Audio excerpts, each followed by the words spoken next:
is up, guys? Episode 6, Unstrung Heroes. We are back. That's Bryce. I'm Braxton. Today, we have an interesting topic to talk about. We're doing some undervalued teams, underappreciated teams. So I'm going to start off with High Point, Division 1, most known for the famous Asher Nolting, who is now in the PLL. I think they're a little underappreciated still, even though they have beat, I believe, Duke I don't know if it was this year or last year, but they beat Duke, I believe, and a few other top Division 1 teams, and they proved that they can actually compete with them.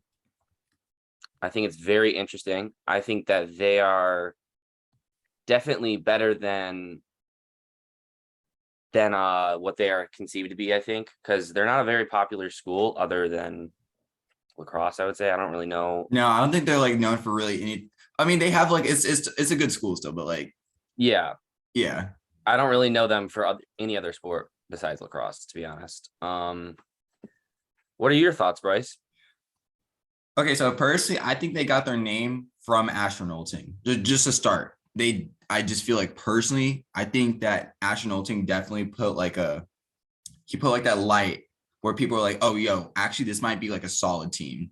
And I think that High Point is actually very good. I think they have a very good coaching staff.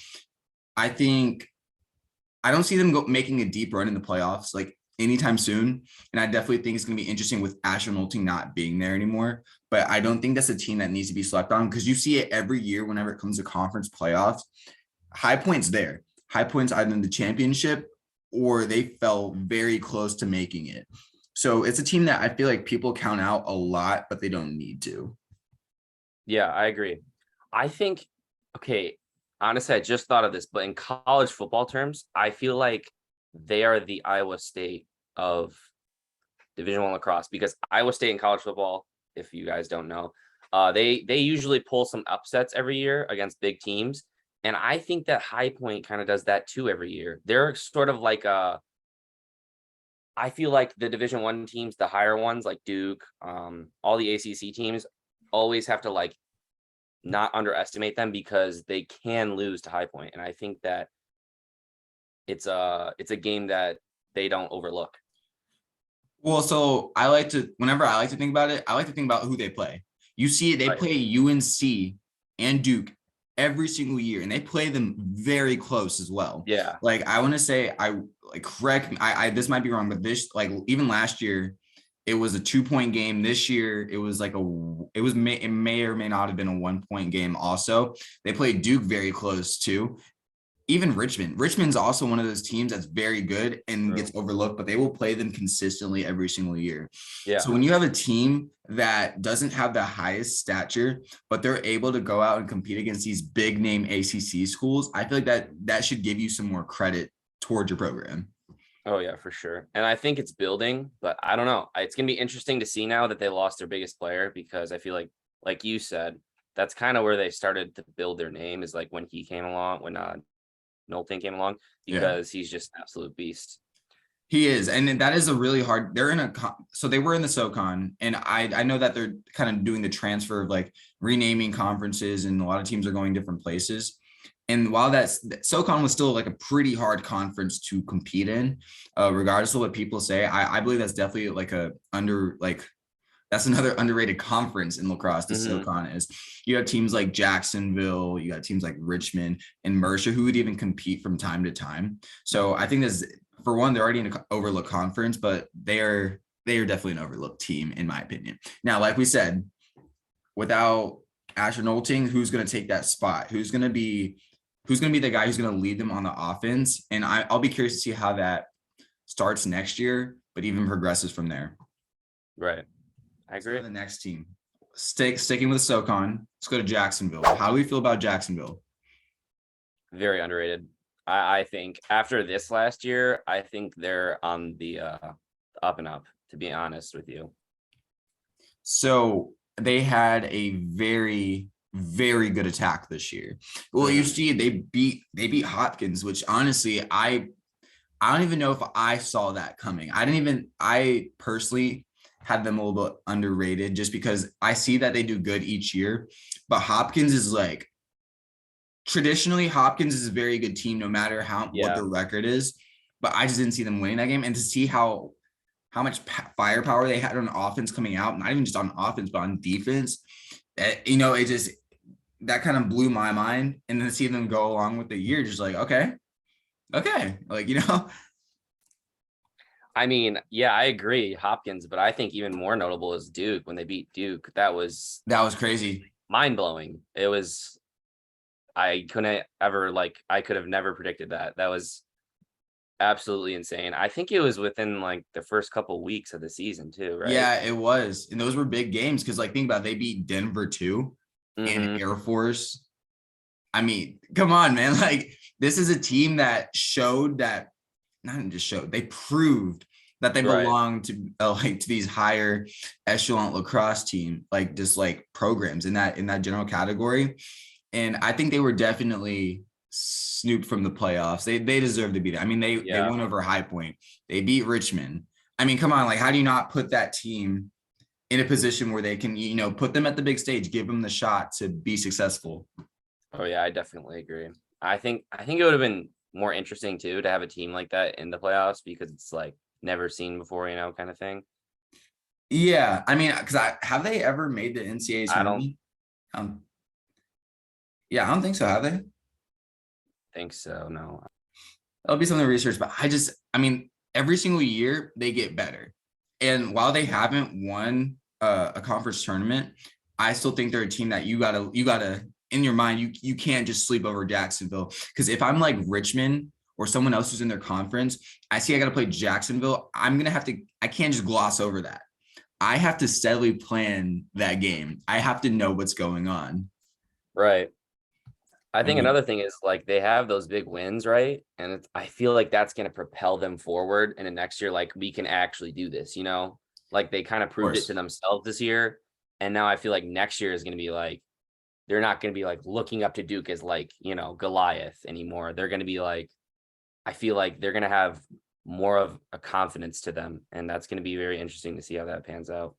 It will be, and they graduated. I know they graduated a couple of guys, but they had a grad transfer this year, Max Waldbaum, who, like, I know he broke some scoring records there as Yeah. well. So that would be interesting. And I don't know if he's saying another year, but I think it was just a one grad year. But I mean, he transitioned that offense tremendously. So, Yeah. and they also have a really good recruiting class of 22s coming up. They've already started recruiting 23s, and now 24s are coming up soon. Like, they know what they're doing. They know what they need to do to build that team, and they consistently get better. So I think in the next couple of years, it's safe to say you'll see them in the NCAA tournament. Yeah. I agree. I agree completely. Moving on to the third team, St. Joseph's. I think they're extremely underrated, and we were starting to talk about this earlier. Yeah. But they made the tournament this year, and I think they proved a lot just in one game about the type of team that they are and the level that they can compete at. I think it was extremely impressive, and I did not expect them to be able to like go out there because I didn't watch them much during the season. Yeah. I barely knew anything about them, honestly. And I think that they really proved themselves during the tournament, even though they lost, unfortunately. Yeah, personally, I think St. Joseph's always been in the rankings, at least like the overall rankings. They've always been kind of like smack dab in the middle there. They don't have bad seasons, but they don't have like overly great seasons either. And then they'll do like okay in the conference tournament. I think this year they definitely took a huge stepping stone. They had arguably one of the best faceoff guys in the nation. Like, I think he was leading in like faceoff percentage. They had a Oh, very really? good attack line, as you saw. Like, once they got to that main stage, once they were on ESPN, they're going against Yale. You Oh, saw yeah. like what that offense could do. And so even looking back, I was looking at their schedule. I was like, because I didn't like you, I didn't always watch St. Joseph's games. I wasn't like St. Joseph's is playing. This is going to be like a great game. But then they Right. lost to Penn in overtime, 13-12. Yeah. And that makes you think like, okay, but even then they don't play a lot of high ranked teams. Like, even looking at their schedule, they're playing teams like Merrimack, Sacred Heart, teams that you won't really Mhm. consider. If I see this game on ESPN, I'm gonna go watch this. Because when I'm thinking that, I'm Right. thinking, all right, Duke's playing, or Okay, Right. Michigan's playing to some degree. Depending on who they're playing. I think Mhm. Michigan's actually bad. It's a bad example. Okay, Michigan, Maryland. That's a better example. But they're definitely a team that has great players. Watching that Yale game, I was like, okay, this is I know. a team that comes to play. Honestly, I don't even know. Do you know what conference they're in? Because I don't even know. So they were in the NEC. Oh, okay.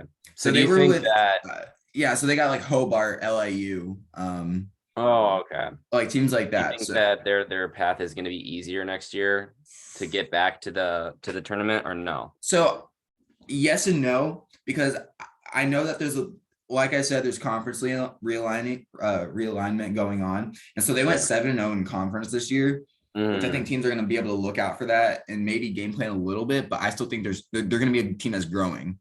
Right. Now, like I said, realignment. I would need to see who else is being placed in that conference to say confidently yes. So I'm gonna hold off on that answer for now. Okay, that's fair enough. I think that time will tell, obviously. Yeah, it's time, 100% time.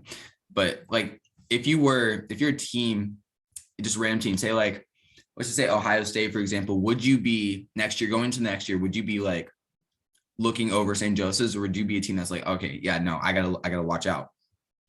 Definitely watch out, because I think everybody, I mean, they were on the main stage and everybody was watching that game and they all saw what we saw. And I think that they're definitely gonna be looking out for them next year, because I don't think they're losing like anybody almost. I'm pretty sure they said They're when losing I was a watching couple their team. guys, not that I don't think that many, and it also Yeah, depends but on I who's don't even staying know an if they're extra year. starters. Like, I Oh don't think they're yeah, losing any starters, they had a which is pretty. senior. They had a senior attackman. The guy, Oh, they did. I forget his name, but I don't know if he's doing a grad year yet because the transfer portal has been pretty wild. I don't know if you've looked at Right. it. Yeah. That's interesting, because I think if they keep that whole team, then they're definitely going to be like a team to look out for next year. 100%, because it's that's just across that's any sport you go against. If you keep Yeah. a team that just was successful and they all stay together for another year after gaining all of that, just kind of camaraderie going into that next year, bro, that just fuels the fire. Oh, yeah, for I sure. completely I agree. completely agree. So switching gears in divisions, at least going into not D1, but going into D2 ball, there was one team in particular I thought was highly slept upon. It was Colorado Mesa, actually. I don't know how much you know about them, but they won their conference. Actually, it's the Mountain Conference, or the Rocky Mountain Conference, RMAC. But they didn't actually make the NCAA tournament. Interesting. So is that why you're saying they're underrated? Yes, that's exactly why. Because they lost to Tampa by 2. Tampa won the D2 national championship. Oh, okay. They lost to Florida Tech, who was ranked at the time number 14, by 1. Okay. So, I mean, I just don't think you can. And I get here, we can talk about RPI in a second, but I get how that plays a factor. But whenever you have a team that's losing to the number 1 ranked program in the country for D2 by 2 points, Yeah, how can you not even consider that team for the NCAA tournament after they won their conference on top of that? That's very true. See, I didn't know much about D2 ball because I didn't really follow it that much until about maybe the quarterfinals when they were in the NCAA tournament. And that's very interesting. I did not know that was the case for that team. So I would probably agree with that. How many losses did they have during the season? Do you know? It was like 3 or 4. No, 4. It was 4 losses. They had 4 losses. 2 of them being the ranked opponents, one of them being in their conference, and then they ended up beating that team in the conference playoffs. So that's interesting. That is very interesting, but that also goes to show you that the D2 playoff system is a little bit more weird because they have less teams that they allow into the tournament. Yeah, I was about to say, if you win the conference, I'm pretty sure sometimes don't you get an automatic bid into the tournament? Well, I feel like that's how it should be, at least, but at least for D2, correct me if I'm wrong, but don't they start automatically at the quarterfinals? Do they? So last time I checked, they might actually. Crazy. So they do first round too, but I feel okay. But here's the thing though, D2 has more teams than D1, doesn't it? Yeah, I definitely think it So does. Yeah. why don't those conference championships get better bids? Like, why don't they Yeah, get more bids? that's If you win your conference, I feel like you deserve to go automatically to the playoffs. Because isn't it like I that agree. for just about anything? Like everything else, like if you win your conference, you're going to NCAAs. So Oh no, why is yeah, I it? definitely agree. Yeah, It's so weird that like that would be the case. Like, oh, we can win our conference, but then oh, we don't make the tournament. It's so I don't like that at all. I I think that don't like like this system yeah, whatsoever. because then no one takes the conference. It's like it doesn't even matter. I mean, Yeah, it does, so but like it doesn't, it's not like an automatic. which I is feel like there'd be more passion if there was like a set award to be like admitted into the tournament. so okay, I'm looking at it right now. So the 12 teams make it. So the top four seeds, basically somewhere around that, Mhm. they get first round buys. So they're just automatically into quarterfinals. The rest of the teams have to win the first round to get there. I don't like that system personally. No, that's weird. It's so weird because first off, at that point, add more teams. For one, make sure every conference at least can get a spot, and then you fill from there. You can get some what is it? At large bids. But if you win your Right. conference personally, I believe that you deserve a shot in a playoff, like in a No, playoff for setting. sure. So I I think completely agree. there's definitely been some controversy about that on like Twitter and like different like last forums, but Oh it, yeah. it should change. 100% should change. But Yeah. so switching gears, what do you feel about the RPI? Like, how do you feel like the RPI plays a part in lacrosse? For Division 1 or for all Just in lacrosse? general, I want to hear your opinion I on it. hate it. I Yeah. think it's terrible. I think like to a certain extent it's a useful like stat, but I think that they're using it to be like the determining factor, which I hate. And it's like you can see teams like Notre Dame who don't make the tournament because of RPI, and it's terrible. I hate it. Because a lot of teams that should be in the tournament aren't, and they get cut out because of it. And I just think that a stat shouldn't keep you from making the tournament, especially when you're not playing like the same amount of games. I don't think, because I think Right. Notre Dame plays a lot less games than most They teams. especially this year they played a lot less. Yeah, and it's just I don't think it's balanced very well. Mm. Um, I also think that I don't know. I don't like it because of how the tournament turned out this year. Because there was like 6 Ivy League teams, which was Which was just ridiculous, but ridiculous. that's just Yeah, so what it was what should boring. be the determining factor then in deciding who's I who can go? think, like we were saying, I think conference championships definitely, and then I think to like a certain point, maybe like rank, maybe like obviously like the number 1 team Right. should get in, or the number 2. It's kind of weird. I don't know. I feel like it's hard to. I feel like this is what they're trying to figure out right now. Exactly. So I mean, you see, we can get onto them, but it's like also like even when you start to have that conversation, it's like, It's okay, actually, hard. this is hard because I think personally, I believe that RPI has a place. I believe that it has a place. Now, like we said, you win your conference, you should get that. That's the automatic bid right there. Yes, And then whenever you 100%. look at rankings, say you have a number 2 team who lost their conference championship. Okay, well, they're ranked 2 because they probably had some big wins. If I'm like, say I'm like Michigan, just for example, I somehow beat Maryland and I get that top spot, bro, that should definitely play a part in the decision process. Oh, Now, I agree. so RPI has a place, but now I think they're using it a little bit too much for the at-large bid teams. So like, Yeah, how did Ohio State get into the playoffs? You know yeah. what I'm I saying? don't. I don't get it.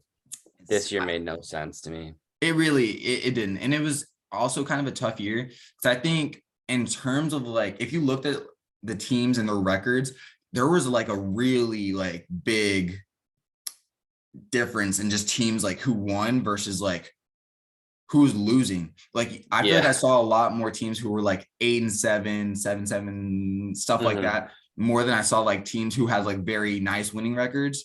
Right. So there wasn't that. Usually I feel like there's more variability in terms Hmm. of all right, we have a lot of teams who are doing like who have really nice records. And then we have teams who are okay, like mid records. Then you just have your Right. lower teams, like your lower ranked teams. This year, I feel like it was really blended in, unless you're like Maryland, who's 18-0. Right. Yeah.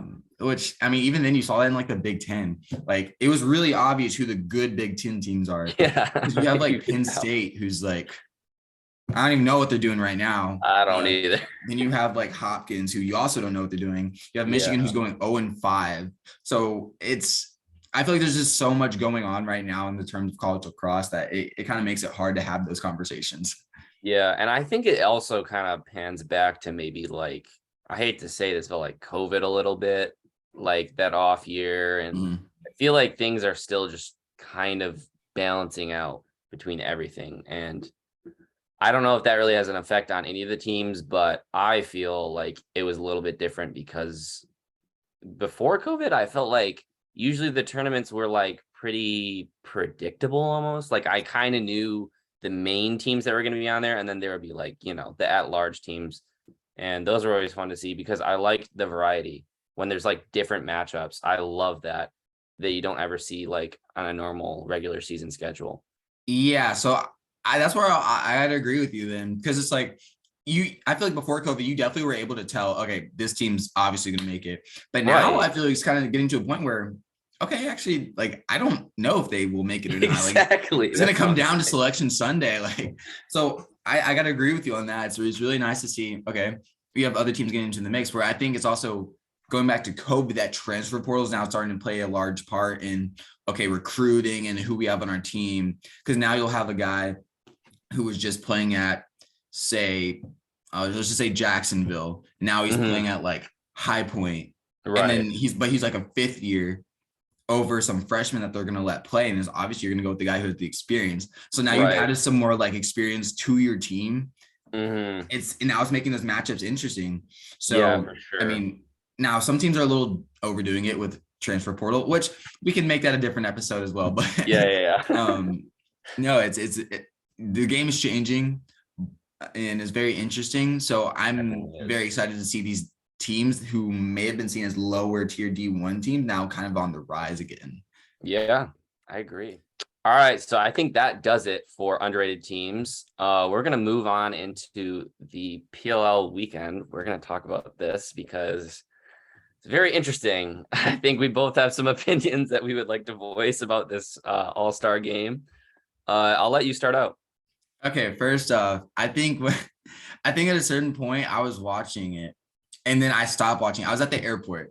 So I told you like the story about how I was at the airport. I was stuck there for like a little bit. So like Mm, I went and sat down because after I saw that my plane was delayed for 2 hours, I started watching the game. And then like I think like about 2 minutes into me watching, I see Miles Jones hit a step down 18 yarder with 2 steps, took 2 steps and ripped it high to high. And I was like, nah, I'm done. I'm I like, know. because it's gotta be, for one, it's gotta be one of the most like sick but disrespectful things you could ever do. Because it's like you're looking, they're like, yo, like he can shoot. But dude, if I'm a goalie and some guy rips from 18 on me, high to high, dude, that's so demoralizing. It really is. That was the word I had in my head right there.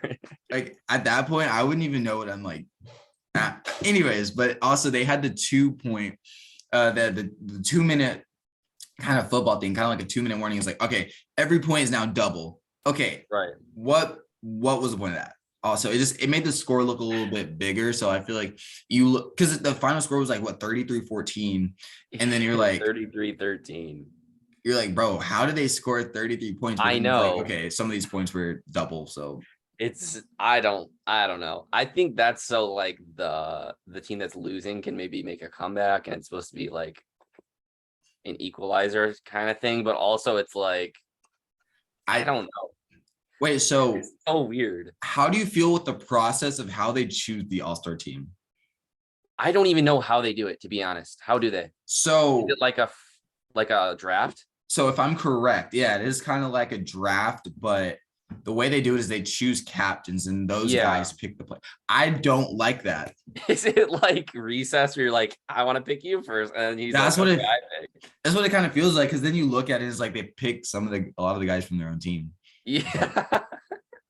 Like I feel like I don't know. There needs to be something and going on with this that I needs to be different. I get it because like you vote, like there is a voting process for who's allowed to be selected.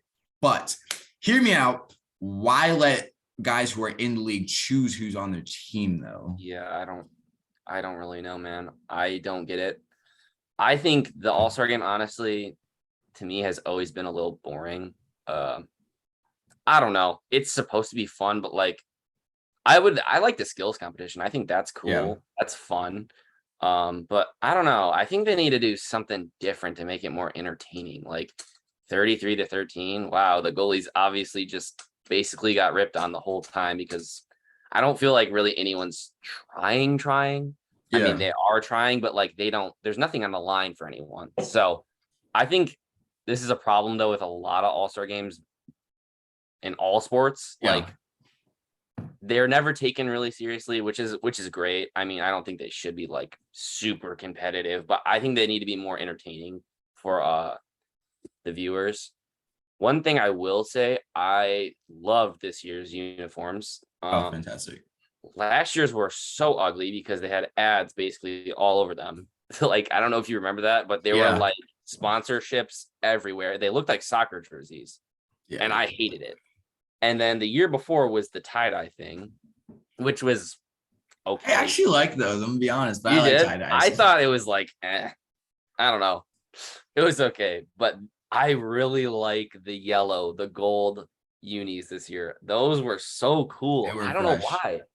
Yeah, I just really like the color that they chose. The black ones were like fine. They were good. Yeah, they were pretty neutral, so they're just like, but Yeah, like the gold like, ones are sick.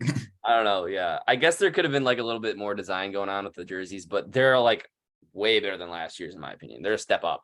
Last year, I was like, I don't even know what they're wearing. It was so weird. That's So one positive thing I have to say about this year.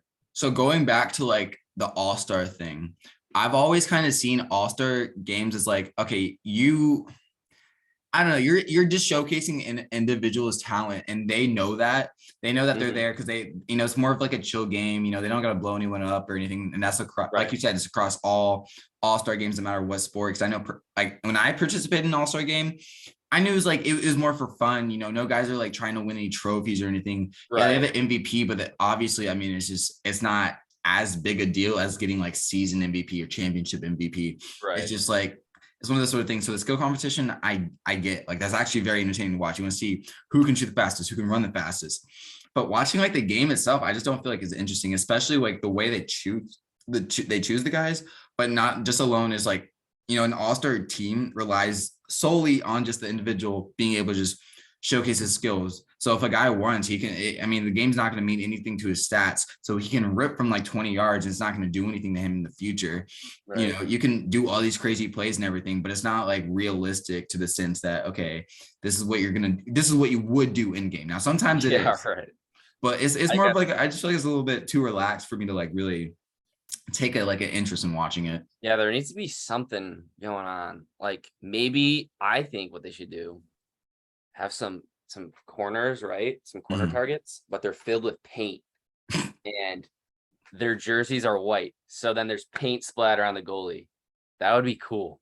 I mean, obviously it might get in his eyes, so that might not be a good idea, but like that would be kind of a cool idea. Like, oh, that's worth like 3 points if you hit it or something. I don't know. They need something. It needs to be something. They just got to change it up for me to actually sit down and watch it. At that point, I mean, I don't think I've ever really just sat down and watched an all-star game in general. I mean, a lot of the guys are just kind of playing around. They're not taking it seriously. Now, here they were taking it like kind of seriously, but at the same time, I feel like in terms of when you watch a real PLL game compared to the all-star game, very, very different. Very different. Definitely. I agree.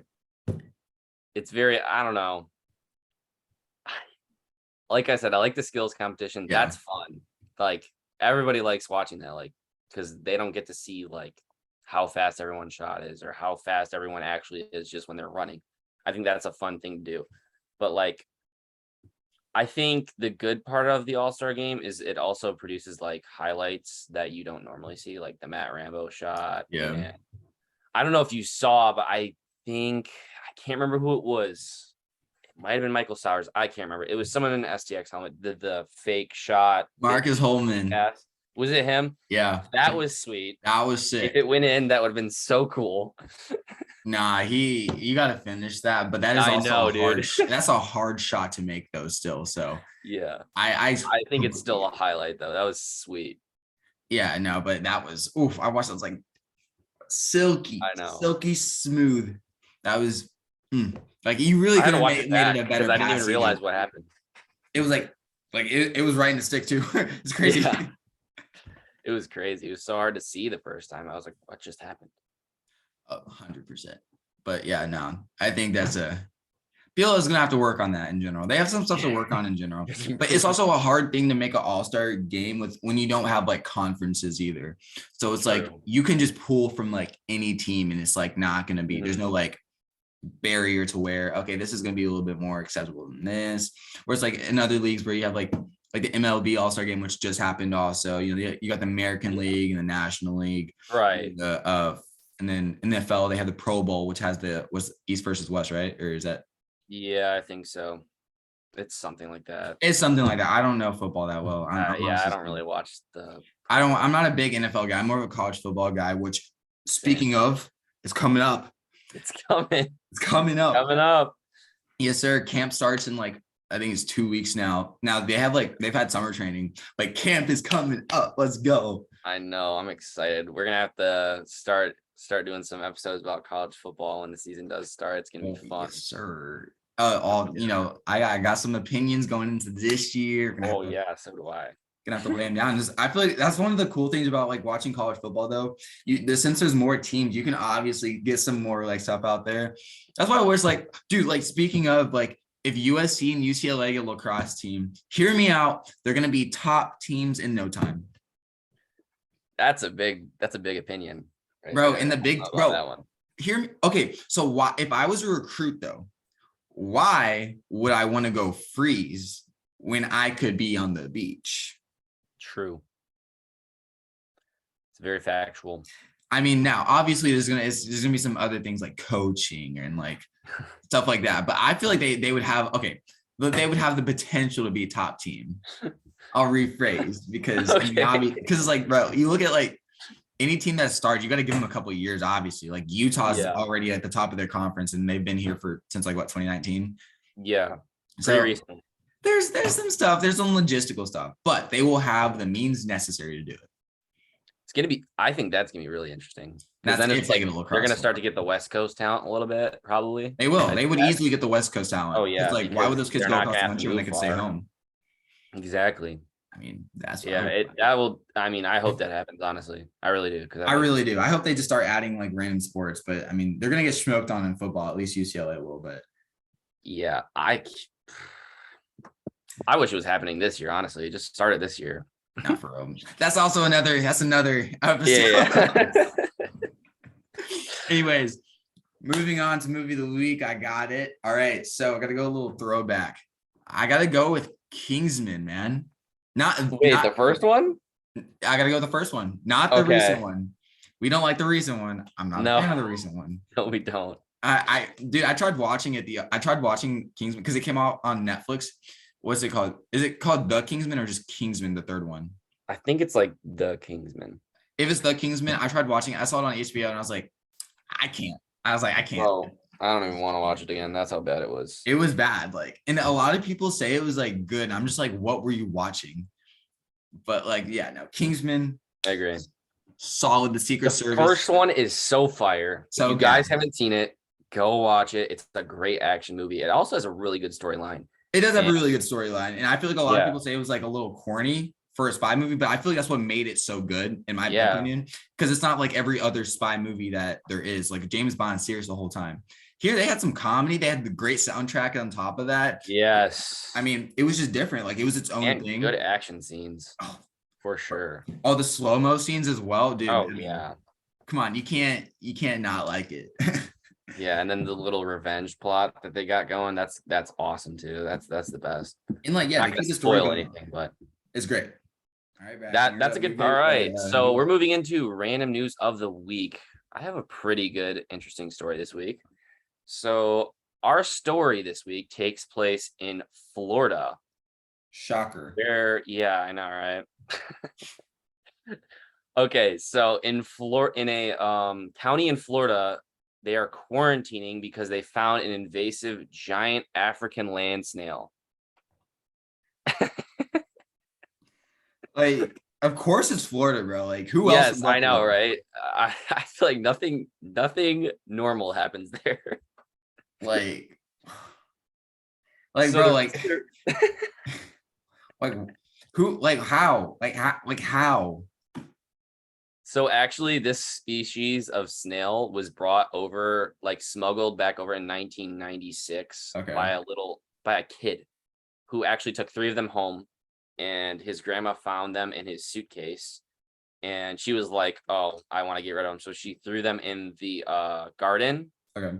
and like let them go, and without knowing really what they were. And the next year there was reported over 18,000 of these snails that had breeded and like developed, I guess. So that's how they came to Florida, but I guess they haven't like had a problem with them until now. And they just found one, and these things are like the reason they're quarantining is because they carry this thing called they can carry this disease called rat lung, which Ooh. can basically just kill a human being. Like it's really bad for you.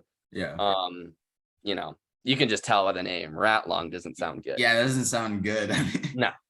So yeah, they're quarantining, and these things literally eat over 500 plants. Like it eats basically everything.